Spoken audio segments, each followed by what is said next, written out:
Sino nga ba si Kenshin Himura at ano kwento ng kanyang buhay? Himura Kenshin, orihinal na tinatawag na Himura Shinta at kilala bilang maalamat na Hitokiri Batosai, ay ang pangunahing bida at titular na karakter ng seryeng Rurouni Kenshin. Si Kenshin ay gumugol ng 10 taon sa paglalakbay sa Japan bilang isang Rurouni sa paghahanap ng katubusan, dala ang isang sakabato na may panata na hindi kailanman. Noong 1878, dumating siya sa Tokyo at nanirahan sa Kamiya Dojo, kung saan nasubok ang kanyang panata habang nakikipaglaban siya upang mapanatili ang kapayapaan ng bansa. Himura Kenshin ay ang kasalukuyang Grandmaster of the Hiton Mitsurugi Ryo. Ito ay isang paaralan ng swordsmanship na binuo upang ipagtanggol ang mga hindi kayang ipagtanggol ang kanilang sarili. Dahil dito, siya ay hindi kapani-paniwalang mabilis. Isa siya sa mga pinakabihasang swordsman sa buong Japan sa kanyang panahon, kung hindi man isa sa pinakamahusay kailanman. Talagang maaari siyang kumilos ng napakabilis sa isang sandali na ang karamihan sa mga tao ay talagang nawawalan ng pagsubaybay sa kanya. Ito ay nagbibigay daan sa kanya upang maiwasan ang kanilang mga suntok, o ilagay ang kanyang sarili sa isang mas mahusay na posisyon.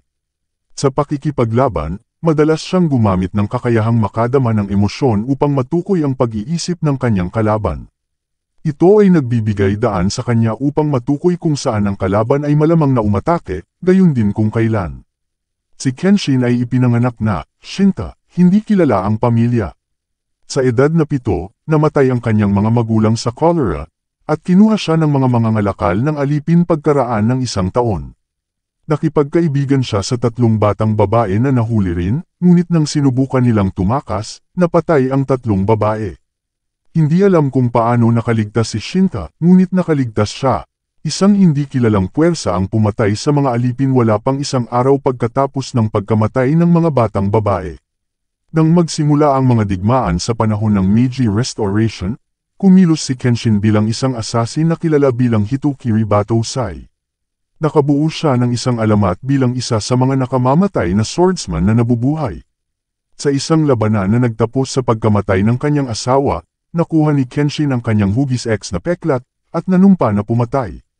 Kumuha siya ng sakaboto, na isang katana na may gilid sa loob ng kurbo ng talam sa halip na sa labas.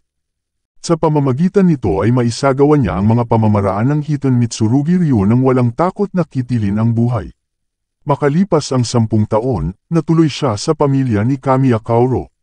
Si Kaoru ay isang teenager na babae na tagapagmana ng isang paaralan na nagturo ng isang defensive form ng swordplay. Una, sinubukan siyang patayin ng isang assassin, pagkatapos ay ipinadala siya ng gobyerno ng Meiji upang pigilan ang kanyang kahalili bilang si Batosai, isang lalaking kilala bilang Makoto Shishio. Si Kenshin ay isang hindi pangkaraniwang pandak na lalaki, kahit na para sa Japan sa panahon ng Meiji. Siya ay napakapayat, may matingkad na pulang buhok, at mga mata na karaniwang kulay ube. Nakasuot siya ng mapula-pula pink na kimono at puting hakama, samurai pants, at purple na medyas. Sa kaliwang pisngi niya, may peklat na hugis X. Mayroong 2 panig sa personalidad ni Kenshin, ngunit hindi siya isang tunay na individual ng MPD. Sa karamihan ng mga pagkakataon, si Kenshin ay hindi kapani-paniwalang magalang, madalas na tinutukoy ang kanyang sarili bilang ang hindi karapat-dapat na ito. Madalas niyang tawagin si Kaoru na nagmamahal sa kanya, na Kaoru Dono. Ang Dono ay isang karangalan na karaniwang nakalaan para sa isang magsasaka na tumutukoy sa Miharlika o mas mataas, ngunit hindi nagpapahiwatig ng paghanga o pagsamba sa sama. Nagre-react siya sa mga nakalilitong sitwasyon o sorpresa sa pamamagitan ng pagsasabi ng oro, o sa matinding mga kaso, oro oro oro oro oro oro oro oro. Sa labanan, gayunpaman, siya ay nagiging seryoso, kahit na sa punto kung saan ang kanyang mga mata ay talagang nagbabago ng kulay sa ginto. Kaunti lang ang sinasabi niya, maliban na lang kapag naramdaman niyang kailangan niyang sabihin ang tamang bagay para mabago ang emosyonal na kalagayan ng kanyang kalaban. Ang isa pang pagbubukod, sa engranding tradisyon ng anime, ay ang ipahayag ang pangalan ng anumang espesyal na pag-atake na kanyang ginagawa. Maraming pahiwatig na mahal niya si Kaoru, ngunit mas pinipili niyang itago ang damdaming iyon, para kung may samando sa kanya, hindi siya sasaktan.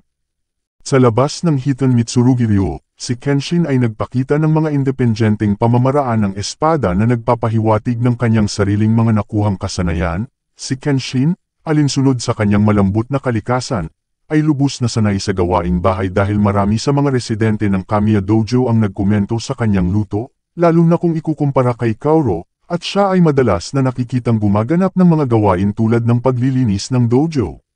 Si Kenshin ay isa ring walang kapantay na mananalumpati, na may kakayahang magpaikot ng kagalingan sa pagsasalita o katatawanan sa isang walang kwentang komento at madaling gumawa ng engrandi, gumagalaw na mga talumpati mula sa tuktok ng kanyang ulo.